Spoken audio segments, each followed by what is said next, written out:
In today's video, I'm going to teach you how to add a signature in Outlook. If you've ever wanted your emails to look polished and consistent, a signature is the easiest way to do it. We'll set this up in Outlook on the web, so open Outlook in your browser and sign into your account. Once your inbox loads, look to the top right and click the settings gear icon.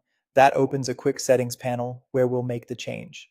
In the settings panel, select account to access your account related preferences. From there, choose signatures. This is where all your existing signatures are managed and where you'll create new ones. If you haven't made one before, the list will be empty, which is perfectly fine. Click the option to add a new signature. You'll be asked to give it a name first.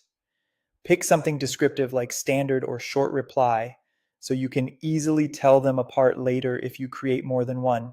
After naming it, you'll land in the signature editor. Type out the content you want to appear at the end of your messages. A clear format usually includes your full name, job title, company, and primary contact method. You can also add a website or a general location if that's helpful for your recipients. Keep it concise and professional so it doesn't overshadow your actual message.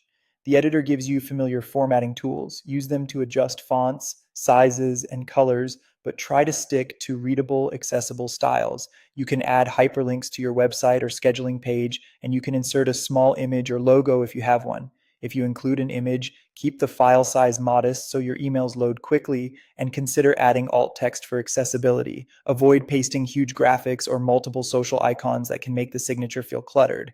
Below the editor, look for the Select Default Signature section. This is where you decide when Outlook should automatically add the signature. Choose your newly created signature for new messages if you want it on every fresh email, and pick the same or a shorter version for replies and forwards if you prefer a more compact footer in ongoing threads. If you manage more than one mailbox, make sure you're assigning the defaults to the right account.